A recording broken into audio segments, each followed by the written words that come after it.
एक बार चेकआउट करना, लाइव हो चुकी है क्लास, वहाँ से देख लेना, रिप्लेस कर देना एक बार कमेंट को। चलो भाई, hello everyone, good afternoon all of you and welcome to Mastermind Classes. How are you dear? I hope you are very fine and you are watching regular classes. Today's we are going to learn this chapter my childhood, मेरा बचपन, जो VI book का 6th number का chapter रहने वाला है। और just इससे पहले मैंने आपको 5 चैप्टर कंप्लीट करवा दिए हैं, तो अभी तक आपने वो क्लासेस नहीं देखी है तो जैसे आप चैनल को सब्सक्राइब करोगे तो सब्सक्राइब करने के बाद में 9th क्लास की जो प्लेलिस्ट बनी हुई है, इस प्लेलिस्ट के अंदर जाना और एक एक वीडियो को अच्छे से वॉच कर लेना, ठीक है ना। आपने क्लास नोट्स खुद से प्रिपेयर कर लेना। जैसे अपना ये कोर्स कंप्लीट हो जाएगा, जैसे कि हाफ ईयरली तक का अपना 75 कोर्स कंप्लीट हो जाएगा। देखो भाई, जो नॉन बोर्ड क्लास होती है ना, उसके अंदर जो हाफ ईयरली तक जो सिलेबस आता है वो 75% आता है। तो ये कवर करवा के मैं आपको, है ना, शॉर्ट नोट्स भी बनवाऊंगा, क्वेश्चन आंसर याद करवाएंगे और साथ में ग्रामर वाले टॉपिक भी मैं आपको कंप्लीट करवाने वाला हूँ। तो मेरे साथ बने रहेगा, हर चीज़ मैं आपको अच्छे से समझाने वाला हूँ, बट आप समझोगे तब ना, है। मैं वीडियो को स्किप करते रहोगे तो ऐसे थोड़ी ना काम चलने वाला है। तो देखिएगा इस चैप्टर के अंदर हम क्या क्या पढ़ने वाले हैं, इस चैप्टर के अंदर मेन कैरेक्टर क्या क्या है, तो हम वो सारी चीज़ें देखेंगे। जस्ट उससे पहले आपको देखो थोड़ा बहुत मैं ओवरव्यू दे देता हूँ। देखिएगा ये पीडीएफ मैं आपके लिए प्रिपेयर करके लेके आया हूँ, अभी इसको मैं समझा दूंगा अच्छे से, बट जस्ट उससे पहले आपको बिफोर यू रीड पढ़ना है कि इस चैप्टर के अंदर हम क्या पढ़ने वाले हैं। तो देखिएगा, can you think of any scientist, क्या आप किसी वैज्ञानिक के बारे में सोच सकते हो। तो देखो, कैन का मतलब सकता, शक्ति होता है, लेकिन अब ध्यान रखना, जो यू होता है ना, तो यू के 2 मीनिंग होते हैं, एक तो तुम होता है और एक होता है आप।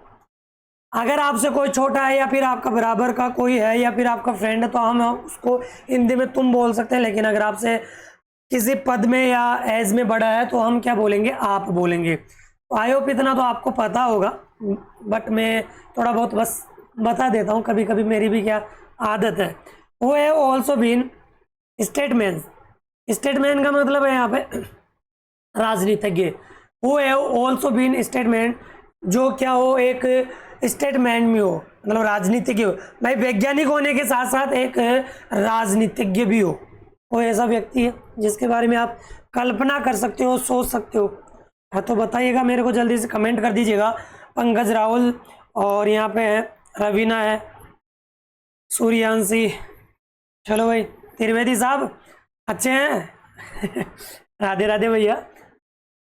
चलो भाई, और डेली आपको पता है कि 3 बजे लाइव क्लास हो रही है दोपहर, तो ज्वाइन हो जाएगा करो। नेक्स्ट आगे देखिएगा मेरे लाल, एपीजे अब्दुल कलाम। इस चैप्टर में हम एपीजे अब्दुल कलाम के बारे में पढ़ने वाले हैं। एपीजे अब्दुल कलाम को तो हर कोई जानता है यार। हुज प्रोजेक्ट, प्रोजेक्ट का मतलब होता है परियोजनाएं। इन स्पेस, स्पेस का मतलब अंतरिक्ष होता है, डिफेंस यानी जो रक्षा होती है ना, और एंड न्यूक्लियर टेक्नोलॉजी, न्यूक्लियर का मतलब नाभिकीय जो प्रौद्योगिकी है, टेक्नोलॉजी, गाइडेड यानी उन्होंने गाइड किया है, उन्होंने गाइड किया है India into the 21st century. 21st century का मतलब है 21वीं शताब्दी के अंदर भारत को उन्होंने इन चीज़ों में गाइड किया है।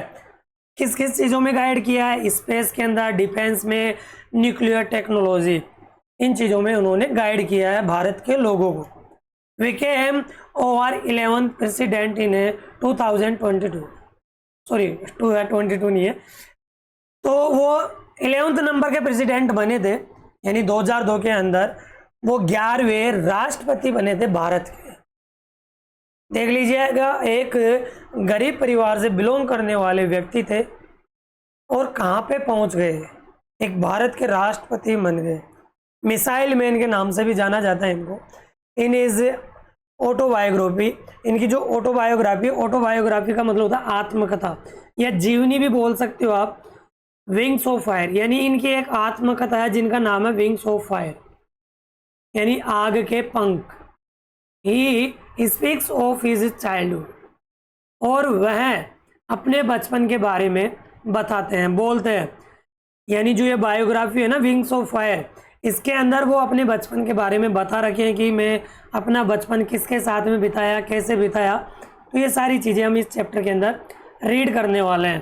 तो आई होप आपको इतना पता हो गया कि इस चैप्टर के अंदर हम किसके बारे में पढ़ने वाले हैं, इनकी बायोग्राफी का क्या नाम है, और ये कौन से प्रेसिडेंट बनते हैं इंडिया के, किस किस के अंदर इन्होंने भागीदारी निभाई। देखिएगा अब आगे हम देख लेते हैं कि इस चैप्टर के अंदर मेन कैरेक्टर कौन कौन से हैं। देखो अगर मेन कैरेक्टर आपको इजीली समझ में आ जाते हैं तो चैप्टर भी समझ में आ जाएगा, बस यही है भाई। और तो मेरे लाल मेरे गाजीराम में कर भी क्या सकता हूँ। देखो पढ़ाने का तरीका अच्छा लग रहा है, प्लीज़ आपसे रिक्वेस्ट है भैया चैनल को सब्सक्राइब जरूर कर लेना, नए हो तो। बार बार इसलिए बोल रहा हूँ कि कोई क्लास मिस नहीं हो। तो माई चाइल्डहुड है, इन इस चैप्टर का जो राइटर है खुद एपीजे अब्दुल कलाम है। An extract from wings of fire, extract मतलब जो पद्य था उससे लिया गया है, जो पद्यांश है विंग्स ऑफ फायर इससे लिया गया है, गद्यांश पद्यांश तो जो है उससे लिया गया है। वो इज इन द लेसन, यानी इस चैप्टर में कौन क्या है। तो अब्दुल कलाम मेन कैरेक्टर इसमें है, अब्दुल कलाम इस चाइल्डहुड इज डिस्क्राइब्ड है। डॉक्टर अब्दुल कलाम उनका बचपन यहाँ वर्णित है, ठीक है ना। इसके बाद में शिव सुब्रमण्य अय्यर, ये देखो ऐसे नाम आएंगे इस चैप्टर के अंदर, जैसे कि साउथ इंडिया है ना, तो साउथ इंडियन के अंदर ऐसे ही नाम रहते हैं सुब्रमण्यम। तो सुब्रमण्य है अय्यर, अय्यर वो वाला अय्यर नहीं है, the science teacher of Abdul Kalam, जो विज्ञान के अध्यापक हैं। वो वोज ऑर्थोडॉक्स ब्राह्मण, और एक ये ऑर्थोडॉक्स ब्राह्मण भी है। ऑर्थोडॉक्स का मतलब होता है जो कट्टर हो, कट्टर परंपरावादी हो, रूढ़िवादी भी बोल सकते हो आप। तो इस तरीके से वो ऑर्थोडॉक्स ब्राह्मण है। आगे देखिएगा रामानंद शास्त्री, अगला कैरेक्टर यहाँ पे 3rd नंबर पे रामानंद शास्त्री। वो कौन थे? One of Kalam's best friend, यानी कलाम के सबसे बेस्ट फ्रेंड थे। आई होप क्लियर हो गया होगा। फिर इसके बाद में जैनुलाब्दीन, जैनुलाब्दीन अच्छे से पढ़ना, 2-3 बार प्रोनाउंस करना है। अब्दुल फादर, अब्दुल के पिताजी थे। जैसे जैसे मैं चैप्टर पढ़ाते चलूँगा ना, तो ये जब नेम आ जाए ना तो उस समय इन चीज़ों को अच्छे से देखना है, इन चीज़ों को अच्छे से देखना है। नेक्स्ट है आसी अम्मा, आसी अम्मा है अब्दुल्स मदर, यानी अब्दुल कलाम की माँ है। वो वॉज काइंड एंड जेनरस, यानी बहुत ही दयालु है, नेक लेडीज है। ये थी आसी अम्मा, जो अब्दुल कलाम की माँ का नाम है। तो पिताजी माताजी का नाम पता हो गया, उनके दोस्त का नाम और उनके अध्यापक का नाम। हालांकि और भी नेम इसमें आपको देखने को मिलेंगे। क्लियर है भैया? आगे बढ़े। कोई समस्या तकलीफ किसी को नहीं होनी चाहिए। और वही वीडियो को बैक करके देख लेना, अगर जो चीज़ डाउट हो वीडियो को, चाहे आप स्पीडोमीटर में लगाओ, चाहे लो क्वालिटी में देखो, बढ़िया क्वालिटी में देखो, जो तुम्हारी इच्छा है कैसे भी देखो। ठीक भैया? चलो भाई मैं स्लाइड चेंज करता हूँ, और देन इसके बाद में आप देखोगे मेरे सामने। आप अब 1 मिनट, यहाँ पे कॉल आ रही है, इसको मैं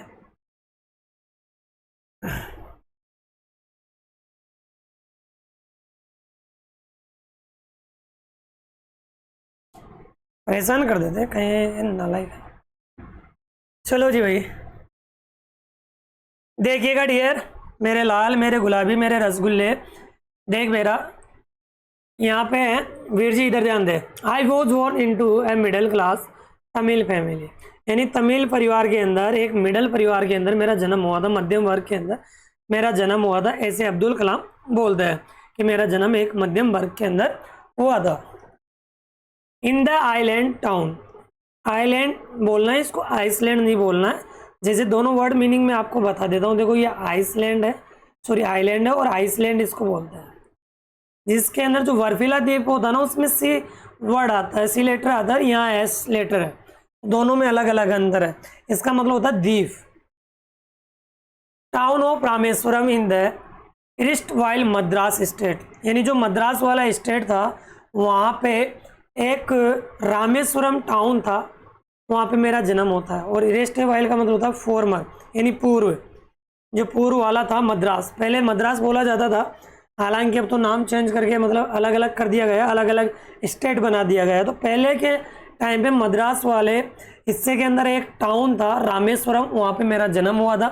देखो हर चीज़ में अच्छे से डिक्लेयर करके समझा रहा हूँ, एक्सप्लेन करके बता रहा हूँ, हर सेंटेंस को मैं टाइम दे के समझा रहा हूँ। तो उसका मतलब ये नहीं कि मैं ज़्यादा बोल रहा हूँ, कईयों को लग सकता है ऐसा। माई फादर, मेरे पिताजी, Jainulabdeen had neither much formal education nor much wealth, यानी जो मेरे पिताजी है के पास न तो औपचारिक फॉर्मल का मतलब होता है औपचारिक, एजुकेशन जो शिक्षा है। ना तो मेरे पिताजी के पास में औपचारिक शिक्षा थी और नहीं ज़्यादा वेल्थ थी। वेल्थ का मतलब होता है धन होना, ना ज़्यादा पैसा था। डिस्पाइट, डिस्पाइट का मतलब होता है के बावजूद, के अलावा, के अतिरिक्त।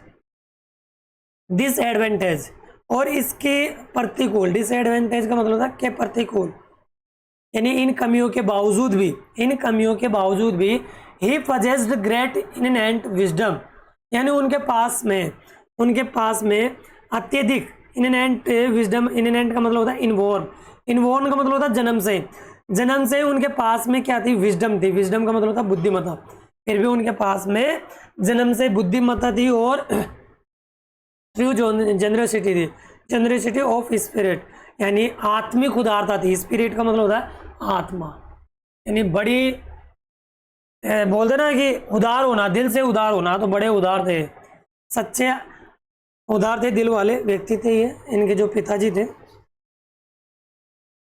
पहले देखो अलग अलग कौम में जो डिवाइड कर रखे थे, जैसे कि इस्लाम, हिंदू, ईसाई, सिख, ये कोई जातिवाद नहीं था। बट आजकल तो ये राजनीति इतनी हो गई है ना, पता ही नहीं, क्या पता लोग क्या क्या कर देते हैं। भाईचारा होना चाहिए, जैसे कि आज इस चैप्टर से आप सीखोगे क्या रियलिटी थी पहले वाले जमाने में। He had an ideal helpmate in my mother, और ये एक आइडियल थे, यानी जो मेरी माँ थी ना आसी अम्मा, उनके ये क्या थे, आदर्श थे। और हेल्पमेंट का मतलब होता है जो संगिनी थे। देखो he had an ideal helpmate in my mother, यानी जो मेरी माँ थी उनके ये आइडल थे। आई डू नॉट रिकॉल, यानी मैं याद नहीं करता, यानी याद नहीं करता हूँ the exact number of people, यानी ठीक कितने लोग थे, यानी मेरे को एग्जैक्टली पता नहीं है कि कितने लोग थे, कितने लोग थे रे वहाँ पे। सी फेड एवरी डे, यानी जो मेरी माँ थी ना उन लोगों को भोजन खिलाया करती थी। फीड की सेकंड फॉर्म होती है फेड, यानी मुझे एग्जैक्ट तो पता नहीं है कि मेरी माँ कितने लोगों को रोजाना खाना खिलाया करती थी, but I am quite certain, लेकिन मैं निश्चित हूँ, सर्टेन का मतलब निश्चित, that far more outsiders at with us then all the members of our own family put together. लेकिन देखिएगा फार मोर आउटसाइडर्स, जो अधिकतर बाहरी लोग थे, जो अधिकतर कौन से लोग होते थे, जो बाहरी लोग होते थे, एट विद अस, जो हमारे साथ में मिलकर खाया करते थे। ईट की सेकंड फॉर्म होती है एट, जो हमारे साथ में मिलकर खाया करते थे। Then all the members of our own family put together, जो बाहरी लोगों के साथ में बैठकर भोजन किया करते थे। सेकंड पॉइंट देखिएगा, I was one of many children, मैं बहुत सारे बच्चों में से एक था, मैं कई बच्चों में से एक था। As short boy with rather, देखो रेदर बोलते हैं कई लोग, रादर बोलते हैं, राइट प्रोनाउंस रादर होता है, undistinguished looks. As short boy यानी एक छोटा सा लड़का या एक साधारण सा लड़का, जो कि एक क्या था, अनडिस्टिंग्विश्ड लुक्स। और इसका जो अनडिस्टिंग्विश्ड का मतलब होता है एक ऑर्डिनरी, यानी साधारण सा लड़का जो दिखाई देता था। Born to tall and handsome parents, जिसके माता पिता लंबे और सुंदर थे। उसके जो माता पिता थे ना लंबे थे, सुंदर थे, और मैं एक साधारण सा लड़का, छोटा सा लड़का था, ठीक सा लड़का था। जो अब्दुल कलाम जी है ना, वो बिल्कुल एक शॉर्ट बॉय थे, एक शॉर्ट बॉय, छोटे से लड़के थे, जबकि माता पिता कैसे थे, लंबे थे, सुंदर थे। We lived in over ancestral house, ancestral का मतलब होता है पूर्वज, यानी जो हमारे पूर्वज थे या पैतृक, जो हमारे पैतृक वाले लोग थे उनके पास में मैं रहा करता था, यानी हमारा जो परिवार था वहाँ पे रहा करता था, जो पूर्वजों का मकान था उनमें रहा करता था। Which was built in the middle of the 19th century, यानी जो 19वीं शताब्दी के मध्य में बना था। जो ये मकान था 19वीं शताब्दी के मध्य में बना था। ठीक है, यहाँ तक कोई समस्या, डाउट है किसी को? भाई आपके अगर छोटे बड़े भाई बहन भी हो ना तो उनको बोल देना, चाहे वो 10th में हो, 11th में हो, 12th में हो, किसी भी क्लास में पढ़ रहा हो, बोल देना यहाँ पे हर क्लास आपको फ्री ऑफ कॉस्ट में दी जाए। और यह जो आपका कोर्स है ना, अगर मैं इसकी प्राइस की बात करूँ ना, जो मेरा पेड कोर्स रहता है अनअकैडमी, इसकी प्राइस है 1,999 और ये अभी मैं यहाँ पे यूट्यूब पे फ्री ऑफ कॉस्ट में दे रहा हूँ बेटा। फिर भी अगर तुम कदर करो तो करो ना, अदरवाइज तुम्हारी इच्छा है। It was a fairly large pucca house, और ये एक, वैसे अभी इसको पोखा नहीं बोलना है, पक्का हाउस बोलना है। तो ये एक बहुत बड़ा पक्का मकान था, made of lime stone and brick, जो ये लाइम स्टोन एंड ब्रिक से बना हुआ था। लाइम स्टोन का मतलब होता है चूना पत्थर, इनसे बना हुआ था। ब्रिक का मतलब ईंटें। ऑन द मॉस्क स्ट्रीट, और जो मस्जिद वाली गली थी, मॉस्क स्ट्रीट का मतलब होता है जो मस्जिद वाली गली थी, इन रामेश्वरम, यानी रामेश्वरम के अंदर जो मस्जिद वाली गली थी वहाँ पे हमारा घर बना हुआ था। My austere father used to avoid all essential comforts and luxury, जो मेरे ऑस्टर फादर थे, ऑस्टर का मतलब होता है सिंपल, स्ट्रिक्ट एंड सब, इसका मतलब होता है जो ऐसा व्यक्ति जो आडंबर रहित हो, यानी कोई आडंबर नहीं करे, झूठ पाखंड नहीं करे, ऐसे व्यक्ति को बोला जाता है ऑस्टर। तो माय ऑस्टर फादर, जो मेरे ऑस्टर पिताजी थे, used to avoid all essential comforts and luxuries, यानी जो आवश्यक चीज़ें होती है ना, इसेंशियल बोलना है इसको, इसेंशियल, एंड थोड़ा साइलेंट होता है, जितने भी कंफर्ट्स और लग्जरीज चीज़ें होती है उनसे उनको हमेशा अवॉइड किया करते थे। हाउएवर, फिर भी, all necessities were provided for, और फिर भी जो आवश्यक चीज़ें होती थी उनको क्या करते थे, वो उपलब्ध करा दी जाती थी। फिर भी उनको क्या कर दी जाती थी, प्रोवाइड करवा दी जाती थी इन टर्म्स ऑफ फूड, जैसे कि भोजन, मेडिसिन और क्लोथ्स, ये चीज़ें उनको फिर भी प्रोवाइड करवा दी जाती थी। भाई वो है ना, ये लग्जरीज जो चीज़ें थी, जो आरामदायक चीज़ें थी, उनको अच्छी नहीं लगती थी, फिर भी इनको प्रोवाइड करवा दिया करते थे। इनफैक्ट वास्तव में I would say mind was a very secure childhood, और मैं कह सकता हूँ, यानी मैं कह सकता हूँ, यानी मैं कहूँगा कि जो मेरी लाइफ थी जो बचपन की, वो बिल्कुल सिक्योर थी, बहुत मेटेरियली एंड इमोशनली, और बिल्कुल ही भौतिकवादी। मेटेरियली का मतलब है यहाँ पे भौतिक, यानी भौतिक दृष्टि से, और इमोशनली का मतलब भावनात्मक दृष्टि से। मेरा जो परिवार था, जो मेरी ज़िंदगी थी, जो मेरा बचपन था, ये बिल्कुल मेटेरियली एंड इमोशनली था। आई होप ये दोनों पॉइंट अच्छे से क्लियर हो गए होंगे। क्लियर हो गए ना भैया? है मेरे डोबा, ओ मेरे घासीराम, समझ रहा है ना? तो सुन रहा है ना मैं क्या बोल रहा हूँ? हाँ, टोटल 11 पॉइंट है इसमें, ध्यान रखना। देखो ये रे, कितने हंसी खुशी वाला माहौल था। ये कौन है? देखो यहाँ पे अब्दुल कलाम जी, ये रे, है ना, सब मिलजुल के रहते थे। अब देखो, ये लेडीज इस्लाम धर्म से बिलोंग करती थी, फिर भी रोज कई लोगों को खाना खिलाया करती थी। देखिएगा आगे, थर्ड पॉइंट है, the second world war broke out in 1939। जो सेकेंड वर्ल्ड वॉर था, ब्रोक आउट हो गया। ब्रोक आउट का मतलब होता है अचानक से छिड़ जाना, कोई चीज़ अचानक से फैल जाना। तो अचानक से सेकेंड वर्ल्ड वॉर क्या हो गया, फैल गया, यानी शुरू हो जाता है 1939 के अंदर। When I was 8 year old, जब मैं 8 ईयर्स ओल्ड का था, यानी जब 8 साल का था। अब देखो 39 के अंदर से अगर आप 8 घटाओगे तो मतलब इनका जन्म हुआ था लगभग 1931 के पास, यहाँ तक इनका जन्म हो गया था शायद, लगभग बता रहा हूँ, पूरी यहाँ पे आगे कन्फर्म हो जाएगी।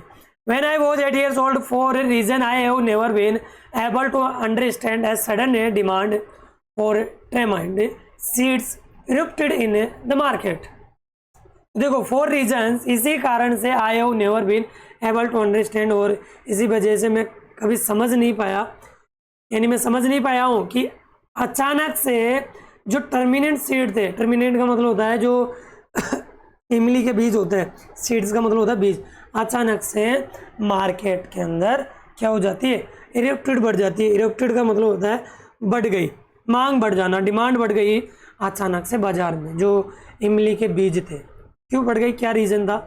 आई used to collect the seeds, और मैं इन बीजों को क्या करता, कलेक्ट किया करता था, and sell them to a provision shop on Mosque Street, जो मस्जिद के मार्ग के अंदर जो दुकान थी, जो पंसारी वाली दुकान थी, प्रोविजन शॉप, उसके ऊपर इनको मैं सेल कर दिया करता था, बेच दिया करता था। A day's collection would fetch me the princely sum of 1 आना। 1 आना का मतलब होता है यानी 4 पैसा। उस समय 1 आना बोला जाता था, तो मुझे इसके बदले में प्रिंसली सम मिल जाया करता था। प्रिंसली सम का मतलब होता है जेनरस अमाउंट, यानी थोड़ी बहुत यानी तुच्छ राशि, छोटी सी राशि मुझे मिल जाया करती थी। 1 आना, केवल 1 आना मिलती थी। और आना बता ही दिया मैंने क्या होती है आना भैया।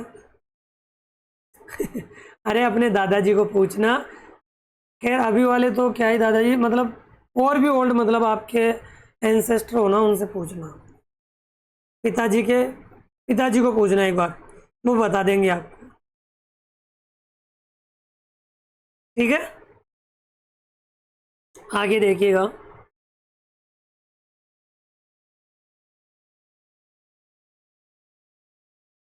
माई ब्रदर इन लो जलालुद्दीन, यानी मेरे जीजा थे। ब्रदर इन लो का मतलब है जीजा जी, जो मेरे जीजा जी थे, बहनों भी बोलते हैं इनको। Would tell me stories about the war, यानी उन्होंने मुझे जो सेकेंड वॉर हो रहा था उसकी स्टोरीज बताया करते थे, यानी मुझे जागरूक रखा करते थे। I would later attempt to trace in the headline in, ये एक न्यूज़पेपर है इन दिनामानी, या ठीक है ना, तो दिनामणि बोल दो या दिनामानी बोल दो। तो दिनामणि के अंदर इन चीज़ों को मैं खोजा करता था, जो ये हेडलाइंस होती थी। हाँ भाई, जैसे कि मेरा जीजा जी था, मुझे युद्ध के बारे में बोला करते थे कि आज ऐसे हो गया वैसे हो गया, तो वही मैं इन चीज़ों को क्या करता था, जो न्यूज़पेपर था दिनामणि, उसके अंदर जाके ट्रेस किया करता था, खोजा करता था उनको। और एरिया, जो हमारा क्षेत्र था, being isolated was completely unaffected by the war. जो हमारा क्षेत्र था, जो हमारा एरिया था जीजाजी का और मेरा वाला, विंग आइसोलेटेड यानी बिल्कुल अलग था। दोनों के क्षेत्र ही अलग थे, जो पूर्ण रूप से इस युद्ध से क्या थे, अनअफेक्टेड थे। कोई प्रभाव ही नहीं पड़ा हमारे, कोई प्रभाव नहीं पड़ा था। जब सेकेंड वॉर हुआ था, कई जगह देखो प्रभाव पड़ा, कई जगह नहीं पड़ा। But soon India was forced to join the allied force. Allied force का मतलब होता है जो मैत्री सेना होती है, यानी जैसे कि संघ के अंदर मान लो कि 2 देशों के बीच में युद्ध छिड़ गया, तो ऐसे बोला जाता है कि अगर युद्ध छिड़ जाता है तो ये देश अगर मेरे साथ में आएगा तो मैं भी उसकी हेल्प करूंगा कभी ना कभी, तो उनको जाता है अलाइड फोर्स। तो क्या कर दिया जाता है कि शीघ्र देखो, बट सून यानी जल्दी, India was forced to join the allied force, यानी उसके ऊपर दबाव डाला गया कि तुम्हें संयुक्त सेना के अंदर शामिल होना पड़ेगा। And something like a state of emergency was declared. इसी वजह से कई क्षेत्रों के अंदर क्या लगा दी गई थी, इमरजेंसी लगा दी गई। इमरजेंसी का मतलब होता है आपातकाल लगा देना। द फर्स्ट कैजुअलिटी केम, और सबसे पहले जो कैजुअलिटी थी, the first casualty came in the form of the suspension of the train halt at Rameswaram station. तो देखिएगा, the first casualty came in the form of the suspension of the train. 1 minute, एक बार यहाँ पे call आ रहा है, वो attend कर लेता हूँ मैं।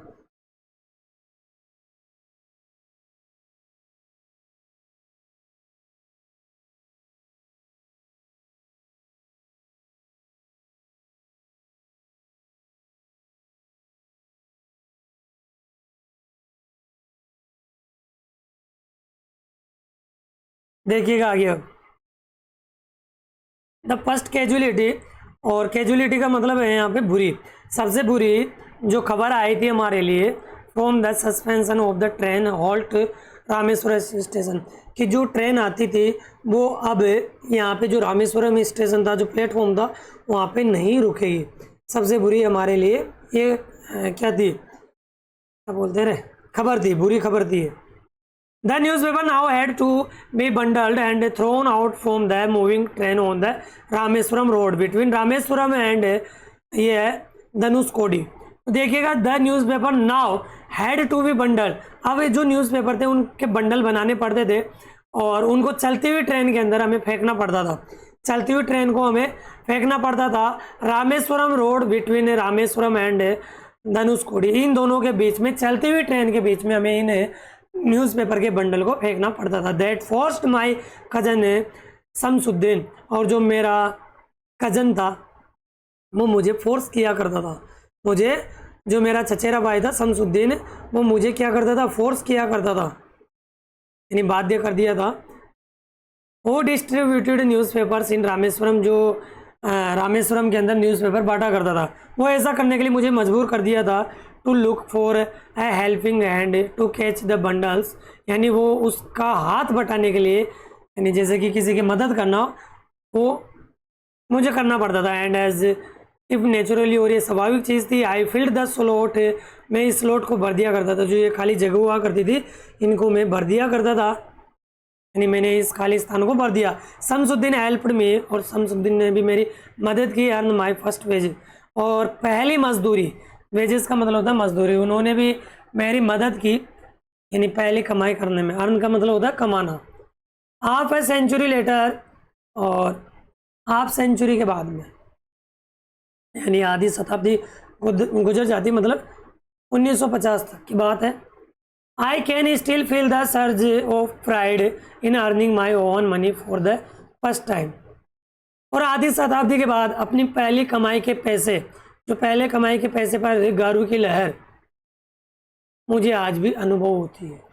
आज भी मुझे क्या होती है, सर्ज होती है, अनुभव होती है, जो मैं क्या करता हूँ, उन चीज़ों को फील करता हूँ जो मैंने सर्च किया ना, ये जितने भी मनी मैंने कलेक्ट किए, जुटाए थे, आज भी मुझे बहुत अच्छा फील होता है। अरे जैसे तुम छोटे हो और तुम्हारे जो मनी पॉकेट है ना, जो सेविंग वाला अकाउंट होता है, तुम उसमें डालते रहते हो अपने गोलक के अंदर, और बड़ी खुशी होती है जब वो इकट्ठे हो जाते बहुत सारे, और उससे अगर आप कोई चीज़ ले आओ बढ़िया सी पहनने के लिए, या किसी के लिए मान लो गिफ्ट ले आओ, कितना अच्छा लगता है। आई होप यहाँ तक थर्ड पॉइंट क्लियर हो गया होगा। नेक्स्ट देखिएगा,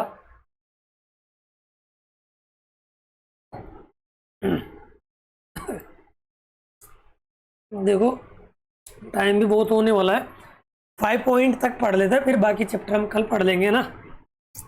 एवरी चाइल्ड इज बॉर्न, प्रत्येक बच्चा जन्म लेता है। ध्यान रखना भैया, एवरी होता है, इसके साथ में सिंगुलर नाउन आता है और सिंगुलर वर्ब आती है। मैंने डिटरमिनर में अच्छे से पढ़ाया आपको। विद सम इनहेरिटेड कैरेक्टरिस्टिक, और कई ऐसे बच्चे होते हैं, प्रत्येक बालक एक विशेष सामाजिक जो आर्थिक स्थिति होती है उसके अंदर निवास करता है, उसमें ही जन्म लेता है। Into a specific socio economic का मतलब होता है जो सामाजिक आर्थिक होती है उसी के अंदर, एंड इमोशनल इन्वायरमेंट, और जो भावनात्मक वातावरण होता है, and trend in certain veg bye figure of authority, और इसी के अंदर एक निश्चित रूप से वो क्या करता है, पलता है और बढ़ता है, इन्हीं के अंदर पलता बढ़ता है।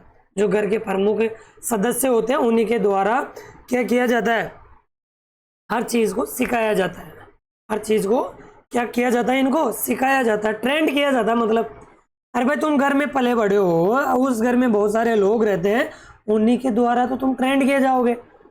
ऐसे बोलते ना, बेटा बोल पापा, बोल दोबारा बोल, कौन है ये तेरे पापा? नहीं मैं हूँ पापा। ये हरकतें हमने की है बचपन में। आई इनहेरिटेड ऑनेस्टी, और मैं भी इस जो इनहेरिटेड है ना, इनहेरिटेड का मतलब तो अच्छे से जानते हो आप, जो पैतृक होता है, वंशानुगत होता है। Honesty end of discipline from my father, और मैं हाँ सेल्फ डिसिप्लिन है, आप कहाँ बोल दिया मैंने लाइक, अरे यार मैं ही गलत पढ़ दिया क्या? तो इनहेरिटेड ऑनेस्टी, जो पैतृक दयालुता थी है ना, जो विश्वास था, ऑनेस्टी एंड सेल्फ डिसिप्लिन, जो आत्मसम्मान था। फ्रॉम माई फादर, मैंने अपने पिताजी से सीखा। फ्रॉम माई मदर, मेरी माँ से सीखा। आई inherited faith in goodness and deep kindness, and so did my 3 brothers and sister, यानी देखो मेरे 3 भाई थे और बहन थी, यानी 3 बहन भाई और थे मेरे, तो मैं इन्हीं से अपनी विरासत में माता जी से, पिताजी से, दादाजी से, बहन भाइयों से ये सारी चीज़ें सीखा हूँ। देखिएगा, I had 3 close friends in my childhood, मेरे बचपन में 3 घनिष्ठ मित्र थे। 3 घनिष्ठ मित्र थे, रामानंद शास्त्री, अरविंदन एंड शिव प्रकाशन, ये मेरे 3 घनिष्ठ दोस्त थे। All these boys were from Orthodox Hindu ब्राह्मण फैमिलीज, और ये तीनों के तीनों एक जो ऑर्थोडॉक्स बताया ना मैंने, कट्टर परंपरावादी, जो हिंदू ब्राह्मण फैमिली से बिलोंग करते थे। ये तीनों के तीनों ब्राह्मण परिवार से थे। एज चिल्ड्रन, जैसे कि बच्चों के रूप में, none of us ever felt any difference amongst ourselves, यानी हम बच्चों के बीच में कभी भी, हमारे बीच में कोई भी क्या नहीं हुआ, हाँ, डिफरेंस अमंगस्ट और सेल्फ, हमारे बीच में कोई भी अंतर नहीं हुआ, कभी हमने अंतर महसूस नहीं किया, कभी जातिवाद महसूस नहीं किया। बिकॉज क्योंकि ऑफ ओवर रिलीजियस डिफरेंस, क्योंकि हमारे जो धर्म थे, रिलीजियस का मतलब होता है धर्म, अलग अलग थे। एंड अपब्रिंग, और अपब्रिंगिंग का मतलब होता है लालन पोषण। इनफैक्ट वास्तव में Ramanand Shastri was the son of Pakshi Lakshmana Shastri, यानी वास्तव में जो रामानंद शास्त्री थे वो पाकसी लक्ष्मण शास्त्री के बेटे थे। The high priest of the Rameswaram temple, जो रामेश्वरम टेम्पल है ना, उसके ये पुजारी थे, उच्च पुजारी, जैसे बड़ा पुजारी बोलते हैं। लेटर बाद में ही took over the priesthood of the Rameswaram temple. तो इसके बाद में जो ये रामानंदन शास्त्री है, पिताजी के बाद में वो इस रामेश्वरम टेम्पल के प्रीस्टहुड बन जाते हैं, यानी पैतृक पद को संभाल लेते हैं, पुजारी बन जाता है। प्रीस्टहुड का मतलब होता है जो पुजारी वाला पद था उसको हासिल कर लेता है। Aravindan went into the business of arranging transport for visiting pilgrims. Pilgrims का मतलब होता है जो यात्री होते हैं। तो अरविंदन तो वो एक बिजनेस करने लग गया, जो ट्रांसपोर्ट वाला होता है, जो यातायात होता है उसका, जो जितने भी पर्यटक आया करते थे, जितने भी विजिटर्स आया करते थे, पिलग्रिम्स आया करते थे, उनको ट्रांसपोर्ट की व्यवस्था वो किया करता था। जैसे कि आज भी रामेश्वरम है, 4 धाम के अंदर शामिल है। एंड शिव प्रकाशन, जो मेरा 3rd नंबर का दोस्त था, became a catering contractor for the southern railway, और जो दक्षिणी रेलवे था उसके ऊपर जो कैटरिंग कॉन्ट्रैक्टर था, यानी खान पान का ठेकेदार बन गया था। क्या बन गया था? खान पान का एक ठेकेदार बन गया था। कहाँ पे? साउदर्न रेलवे के अंदर। तो ये यहाँ पे 4 पॉइंट क्लियर हो गए होंगे डियर, अच्छे से क्लियर हुए कि नहीं हुए भाई? चैप्टर थोड़ा लेंथी था, समझाने में, सारी चीज़ें क्लियर करने में थोड़ा समय लगता है। 5th नंबर का पॉइंट और देख लीजिएगा, ड्यूरिंग द एनुअल, ना फिर कल पढ़ते हैं। चलो आज के लिए हम इतना ही रखते हैं, कल ही यहाँ से कंटिन्यू रखेंगे। आज के लिए वर्ड मीनिंग अच्छे से याद करके आना, कौन कौन से मैंने यहाँ पे आपको करैक्टर बताए हैं वो चीज़ें याद करना है, और साथ में आपको ये चीज़ें ध्यान रखना है। देखो अगर वर्ड मीनिंग याद नहीं करके आओगे ना तो बहुत मार खाओगे। थोड़ा पेशेंस रखा करो, हर चीज़ आपको अच्छे से समझ में आ जाएगी बेटा, बट पेशेंस ज़रूरी है ज़िंदगी में। अगर पेशेंस नहीं है ना तो कुछ भी नहीं है। तो नेक्स्ट वीडियो मिलेंगे, तब तक के लिए bye bye, take care. Video को ज़्यादा से ज़्यादा शेयर करना और एक प्यारी सी कमेंट जाते जाते करके जाना, ठीक है डोबा? चलो भाई।